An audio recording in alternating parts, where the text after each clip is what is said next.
ကြီးပါဗျာဒီနာမည်ကြီးနေတိုင်းတကယ်ပဲထိုက်တယ်ပါအ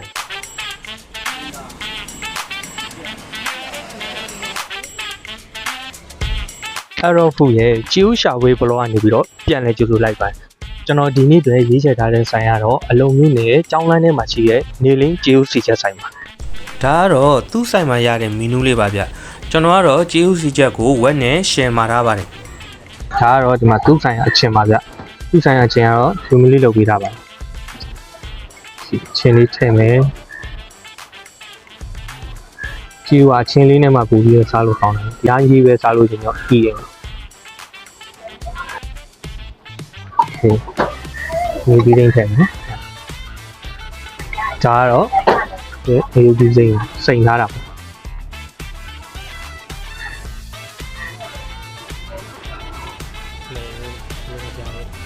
ကျွန်တော်မှာထားရဲ့ကျူးစီချက်ပွဲကြီးရပါပြီ။ဒါ share ပါဗျ။ share ကိုဒီမှာ1000ပဲ share ပြီးတော့ကျုပ်တွေလည်းပါမယ်။ထုတ်လေးလည်းပါတယ်ဗျ။ဖတ်ထုတ်ပါအပါကိုဒီကောင်1000ပဲ share ဗျ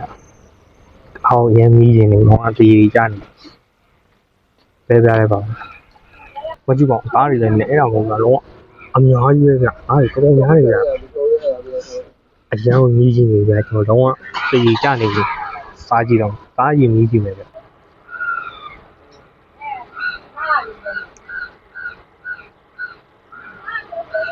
သူ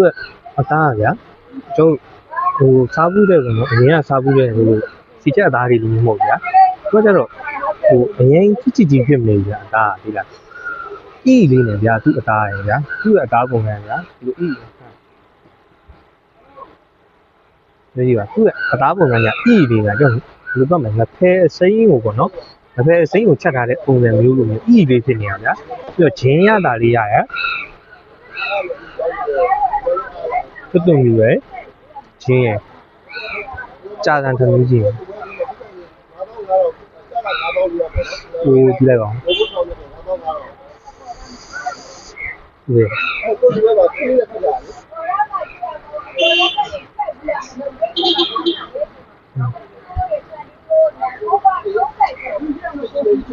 းဝါ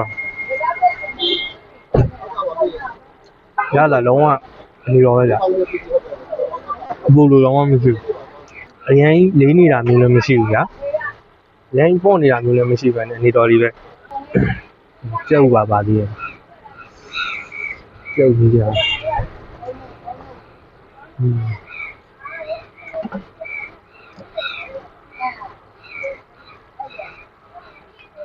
ပါသေးထက်ရှာဝေးကြည့်အောင်ဒီမှာဖတ်ထုတ်ပါတယ်ဒီမှာဖတ်ထုတ်တွေ့ရဒီမှာဖတ်ထုတ်ပါရ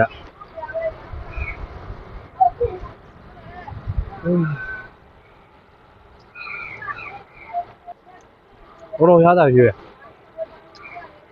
တော့နောက်ကလိုင်းလေးကဖတ်ထုတ်စီချက်ကြည့်ပဲသီးခံထားရအောင်ဗျာဒီမှာပိုင်းဖတ်ထုတ်တော့တော်ရတာရှိတယ်နော်ဝတ်အသေးလေးပါဒီအချင်းလေးကြောင့်ပူစားကြည့်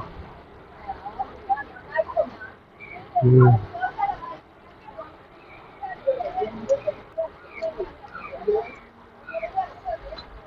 ာ့အခြေရတာပြီးပြရောက်ကြီးလို့မှအဓိကအခြေရအဓိကပဲဗျ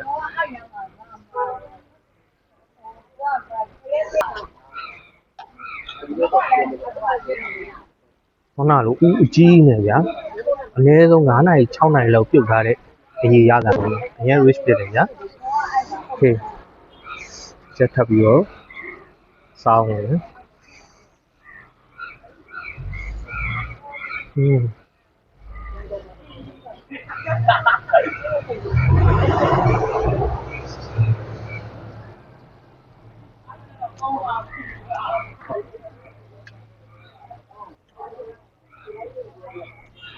ဘယ်လိုကောင်းလဲသူအသားလေးကတကယ်ထူးခြားနေရဗျာတို့အတွက်ပြီးတော့ဒီမှာတစ်ဖက်လုံးညံ့ညံ့ဖြစ်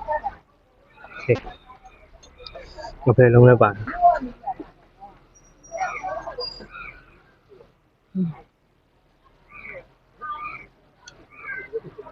တကယ်ငယ်ပဲဖြစ်ကြ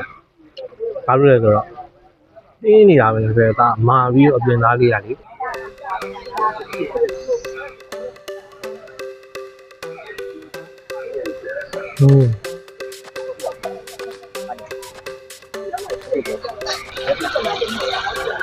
ဒီကြီးပါဗျာဒီနာမည်ကြီးနေတဲ့အတိုင်းတကယ်ပဲထိုက်တယ်ပါနောက်တစ်ခေါက်လာပြီးတော့စားပြမှာပါတို့အခုကျန်နေတာတော့ကျွန်တော်အေးအေးဆေးဆေးလေးရစားခံပြီးတော့ဆက်စားတာပဲဗျာ